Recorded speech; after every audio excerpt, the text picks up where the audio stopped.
I should have changed the target so you guys don't have to put down your Cheetos and start giving me a hard time about my sighting procedure, but hey, we're all friends here. Put the Cheetos down, give me a hard time, I don't mind. Welcome back to Mud Lake Ranch. Today we're here with the CVA Cascade Long Range Hunter. This rifle is chambered in 7mm Rem mag. It features a burnt bronze Cerakote barrel and a bronze web camouflage rubberized stock. And that provides a fantastic grip throughout the entire stock, making it an ideal all-weather hunting rifle. CVA is most known for their muzzleloaders, and this, I believe, is their first entry into the bolt action rifle market. Love getting new guns on the channel, so thank you to CVA for sending this out for review and for continued use on this channel. As most of you know, CVA is best known for their muzzleloaders owned by BPI, so Black Powder Industries, also owners of Bergara, the world famous gun barrel maker, and these barrels on these rifles are made by Bergara. As you can see, this has a aggressive fluting to help cut some weight and allow for quick heat dissipation. And the barrel is also threaded for use with your suppressors if you're a suppressed hunting shooter. We would love to be able to do that here on this channel, but we live in the great state of New York, who has the worst gun laws in the country. Also comes with a really cool muzzle brake and a thread protector if you choose not to use the included muzzle brake there that matches the barrel color, as well as a thread protector if you choose not to use this flash hiding device. It comes with a crush zone butt pad that is a fairly stiff rubberized butt pad. Don't know how much recoil we're going to get out of this gun. I've never shot 7mm Rem mag at all, ever. So this is a first, very similar to a 270 from what I understand. It has one removable plate here so you can adjust your length of pull. According to the manual, you're supposed to cut along this line here before removing it so that you don't tear off or ruin your rubberized grip at that connection point, because the rubberized grip overlaps that plate in there. But for my size, I don't need to make it any smaller, and I can't imagine any full-size hunters needing to make that type of change. Also comes with a cheek riser. The adjustable cheek riser leaves a little to be desired for me. I do love that it has it, but it's not like a precision control. If you loosen this, it drops immediately. I'm going to leave it where it's at because that's where it was comfortable for me when I set up this scope. So if you loosen this, boop, falls right down. It's not like a precision you twist to click to make it come up. It just is loose or tight and flops around until you tighten it. The trigger on this gun is factory set at 3 pounds. It is adjustable from 2 to 4 pounds, and the adjustment screw is located right there in front of the trigger, but doesn't have a hole in the trigger guard to access that, so you'll need to use a bent type Allen key. Magazine is a 3-round box magazine, easy to remove. Installation was a little chunky, clunky, clicky. It gets in there, but it requires a bit of effort, so 3+1 if you put one in the chamber. This rifle does come pre-fit with the Picatinny rail up top. We are running a Riton scope. So Riton sent over this scope to us. This is a 3 to 15 by 44 lightweight hunting scope. This hunting scope itself, MSRP is at around $749. This rifle retails at around $800. Could be plus or minus at the stores, but from what I saw, it's between $799, $849 for this rifle at this moment in time. This is my first experience using Riton scope, so thank you to Riton for sending this scope out for use on the channel. We appreciate that, and partners like you and CVA make creating videos on this channel possible, because I can't afford all this stuff to make these videos, including the ammo. Getting to the ammo, today's ammo sponsor is Remington. Remington was kind enough to send along some Remington core lock tipped. This is 150 grain core lock tip, 7mm Rem ammo, and excited to get that running. Thank you, Remington. Check out Remington Ammunition whenever you get a chance. The 7mm Rem mag is a large case cartridge with a small little 7mm bullet on there. Very similar ballistics to a 270, and 270 is my go-to hunting rifle. And if I ever get a chance, I might actually review that gun, because nobody ever reviews the guns they actually use. I'm constantly cycling through new guns on this channel. New gun, review it. New gun goes into the gun room. A new gun comes in, I review it. That gun goes in the gun room. And when I go out hunting, typically I take my 1980s Savage 110E. It is beat to heck. Anyway, someday I just haven't been able to make the jump to bring a new rifle out into the deer woods very often. Maybe a hunt here or there, but none have replaced it. All right, get back in the scope. This is a free float barrel, and it does have an aggressive opening for the float. It's not too close to the barrel, and a lot of times these synthetic stocks can have a little bit of movement that might eventually warp to touch the barrel. This does have, I believe, some carbon fiber reinforcement to help with rigidity over time, and giving this a true free float for the life of the rifle. You'll notice up front this has 2 sling post mounts, and the reason for that is you can run your bipod tripod off of one of the sling posts and your rifle sling off of another, so that if you're the mountain hunter and you have this thing wrapped over your shoulder with a sling, you can still have your bipod or your single pod, whatever attachment that attaches to a standard sling post up here on the front. That's a very thoughtful design. When I first opened the box, I didn't know what was going on there. I thought maybe it was for different size hunters, but it is ideal for having your bipod permanently affixed while running a sling. So we're going to run this thing at 100 yards first. I did just mount this scope this morning. I did bore sight this rifle in the basement at like maybe 25 yards, I'm not sure. And it was right on out of the box for that distance. So we're going to see how we do 3-shot group at 100 yards. And I'm thinking we're going to be getting a decent group, I hope. And if we do, and I don't have to make too many adjustments, we'll be going out to 200, and maybe we'll relocate and try a 300-ish yard shot if I can find a spot around here that's easy to get to. We have the areas, it's just super wet, and my ATVs are all currently down. Anything else to talk about in this gun? Not really. It is a 2-position safety. I'm a big fan of 3-position safeties. This doesn't have one. The reason for that is I can't turn this off after it's been fired. So it has a loaded chamber indicator or bolt cycle indicator. And when you pull the trigger, we're in a safe direction, magazine is unloaded. Crisp break, very crisp break. And as you can see, the loaded chamber indicator disappears, but you can't turn the safety on until you at least half cock that bolt. Then you can turn your safety back on. Nothing's in the chamber as if I ejected. But safe's back on now. If I had loaded one into the chamber, I also can't turn the safety off. So get the cock, safety off, and leave it in there to turn the safety back on. That's maybe a normal function. I haven't really experienced that. It's kind of obnoxious that I can't turn the safety on once I've loaded the firearm easily.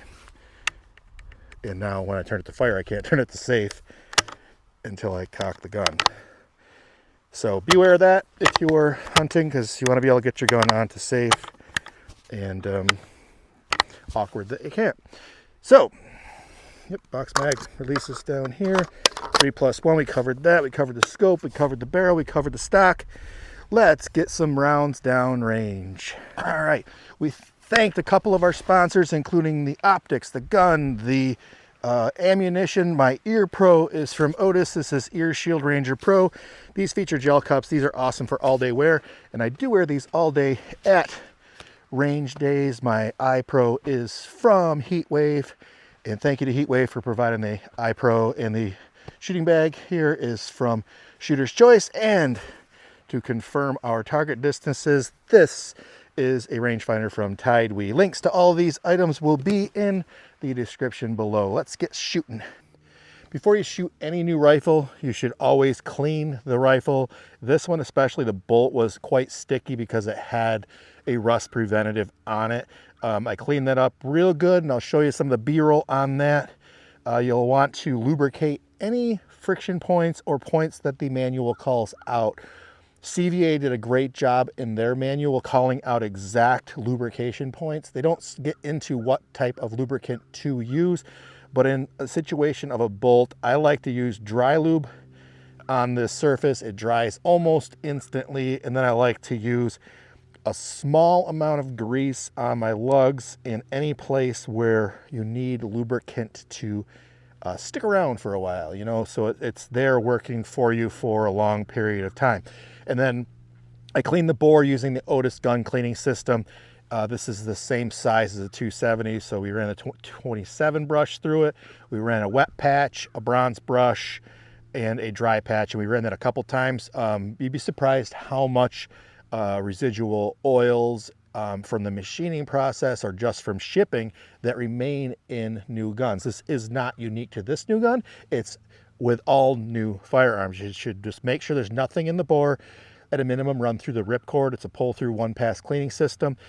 That way you know there's nothing obstructing your barrel. You don't want to have a catastrophic failure, but you also want to make sure that the gun is lubed and ready to use, so you get optimal performance. This bolt is running a lot smoother now that it has been lubricated. Out of the box, it was quite sticky, so you're going to want to do that. Let's get some rounds in this gun and get some rounds down range. All right, we're shooting at a 100-yard paper target. We are on safe, so that's all set. I'm going to crank the magnification up. We're currently on 3. This goes to 15. Like I said, I like to be zoomed all the way in when I can.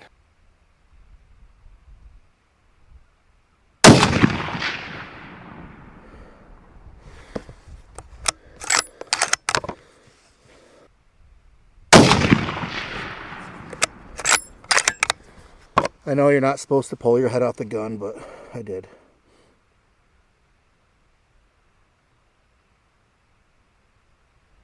All right. Safety's on. Mag's out. Gun is clear. Let's go take a look at where those hit. Hopefully they're close. We'll call a couple of those break-in shots because I didn't hit the target at 100, so that bore sighting was not effective in the basement. And I moved to 25. I made some significant adjustments, like talking 25, 30 clicks to get it centered. Now we'll see where we're at 100 again. At least I know my horizontal and vertical are going to be close now.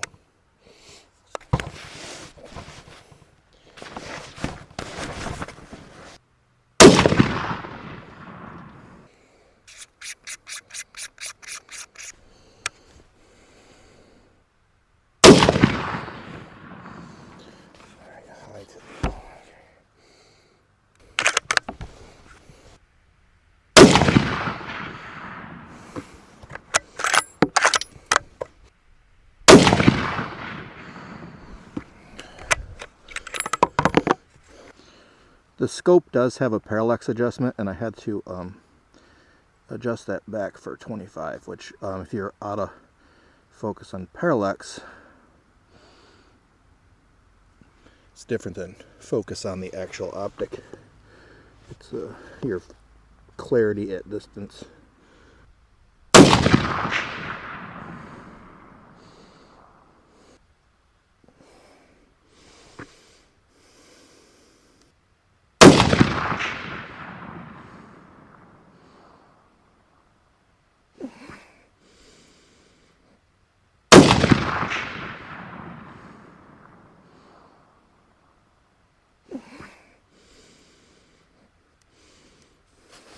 All right, now I've got it someplace ballpark on the 100-yard target. So I'm going to do a 3-shot group. I should have changed the target so you guys don't have to put down your Cheetos and start giving me a hard time about my sighting procedure. But hey, we're all friends here. Put the Cheetos down. Give me a hard time. I don't mind.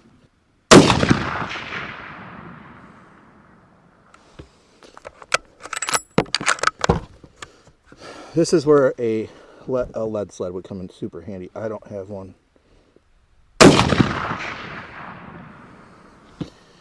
see how that looks. I'll swap out the targets and give you a clean one. And then we'll move her out. I think we're ready to move out now, but I think having two decent patterns first would be ideal. All right, so there's some traffic on here that has nothing to do with the group I had at the end, but the final group was first shot, second shot, third shot. First shot. Let's get it here. Yeah, I'm trying to do this freehand, so like 0.4 to the middles of those, probably a little less, by 0.38. And then this one's 1. Literally 1. All right, focus.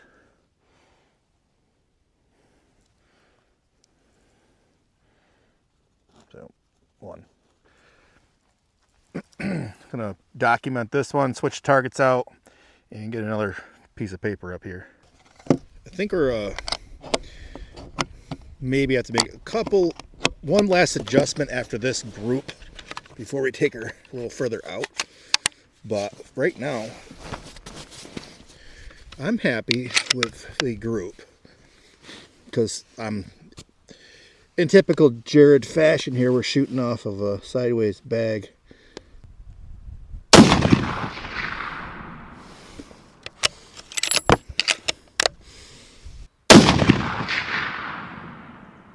All right, that group I like. I'm going to put another group in another corner, and then we'll make the final adjustment and then move. Gotta figure. I'm gonna probably shoot at one of the lower circles. I'm gonna go lower left only because that that clip's already broke. So if I hit it, big deal.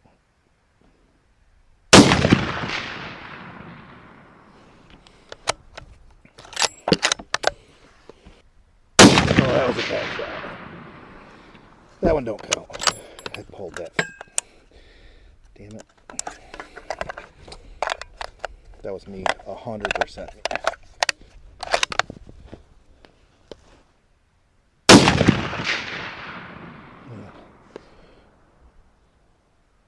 We'll take it. Okay. Gun is clear. Safety's on. Go see what that is. Move the target 100 out to 200 or farther. We'll see what we got to do. All right, to get your keyboards ready, folks. This is the first group. Well, second group. First shot, second group. We're going to go 0.33, 0.34 on that. But I got one flyer. But man, I was shooting for here, so we're going to go with 0.9 off center, 1 off center, 1.1 off center, and the biggest gap in that group, I know you guys are gonna be like, what the hell are you doing? It's not how you measure groups. The biggest difference is 2 inches from shot to shot, but still within an inch on the shot. Now, the final group. Gun ain't even broke in yet. Furthest shot to shot is going to be 0.9. Actually, probably a little bit less. 0.93. And as far, I was aiming for dead center of this circle here.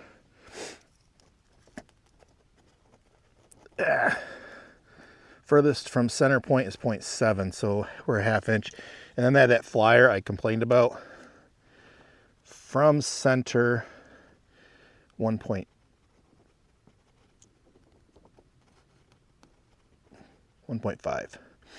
off of, and I knew that was a bad shot, and it's only 1.5 inches off. So pretty slick. I'm happy with these groups. You might not be. Tell me in the comments below.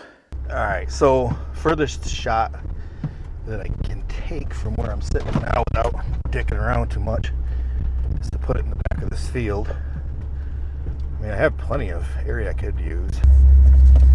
In perspective, that barn to I'm shooting from the right side of that bar. See how far it is from once we get the rangefinder on it. Let's get situated here. That's a bullet. That's a bullet. Yeah, I probably should just do. I think I'll do a 5-shot group this time, only because it's so far. All right, so according to the ballistics on the box, the muzzle velocity drop, the muzzle velocity at 300 yards is 25.97, and we expect a 6-inch drop. So this scope has marks, has reticle marks for your distances, but it's not as high a magnification as I would like.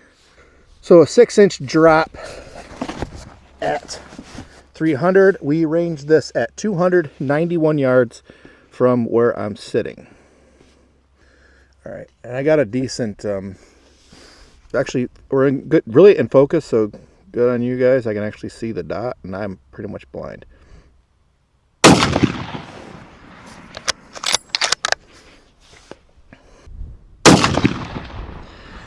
That one was a little wonky. Let's chuck 2 more at it. Man, I hope I'm hitting it, first of all. Because that would suck if I'm wasting. You know what? Let's just do 6. Let's use up that free ammo from Remington.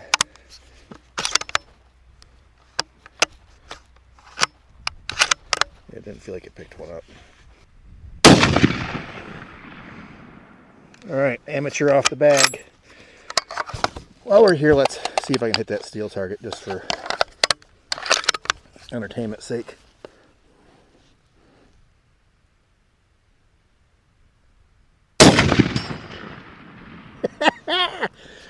Okay, that's an 8-inch circle at, I'm going to say that's 150 or 160 from where I'm sitting. So the steel, 8-inch steel, not a problem. Stick around, final thoughts in just a moment. Safety's on, gun is clear. I'm actually wondering how I did, if I hit it at all. Yeah, that'd be quite embarrassing to go through all this trouble to shoot 6 shots at 300 and find out I didn't hit anything, but I'm pretty confident I did. Where I hit the halfway point, hit just fine. I did aim 6 inches high, or ish. I kind of, at that distance with a target that's a foot high, there's a lot of room for error, especially given I was shooting off of a bag as usual. But in a hunting situation, maybe it'd be off sticks. I do have the death grip in the back, and I forgot to get it out. So we'll see how I did off the bag. If I didn't hit it, I'll put the death grip out. Well, that's embarrassing. I only got 2 on the paper, right there and there. I'm gonna chalk it 100% up to user error, because I was aiming at that one. So 1, 2. You know, I was supposed to be aiming right dead center of the top of the target, because this is a foot target, and I was aiming just 3 inches high, and I'm hitting 1, 2, 3 inches low and 2 inches to the left. 1, 2, 3, 4 inches low, 2 inches. 1, 2, 3, 1, 2, 3, 4 inches low, 2 inches to the left. I should have been aiming at the top of the paper. I'm gonna try aiming at the top of the paper. Maybe wind's affecting us because it is windy today. And I'll get that death grip out, and I'm gonna shoot it aiming at that tough. I'm gonna aim at like the 2 or the 3 on the top. I can't really make them out from this distance, but we'll see what happens. It has a more stable hold. I got this set up on the target. I've tightened down every adjustment that I can as much as I can, so there's a lot less movement. Slightly off level, but it's on the target. So we're gonna see what we can do here. Not sure where to put my hands.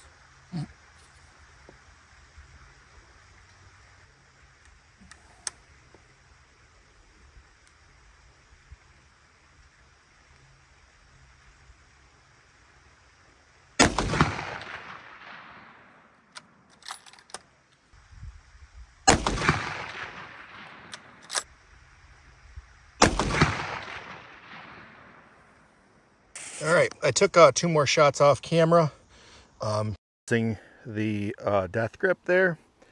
Fantastic. I love using those things, so just check that out. Great for like coyote hunts and stuff like that. My hits. So aiming up in this range here, there still was quite a bit of movement with the death grip.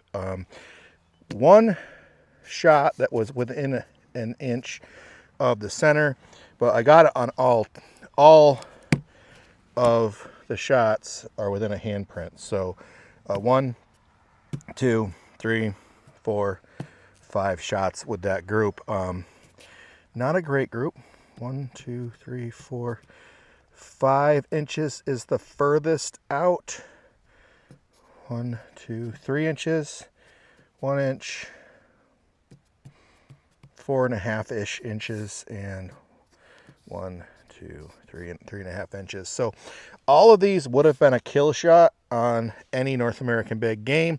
So it's doing its job, and I will chalk it up as me not being the absolute best shot in the world.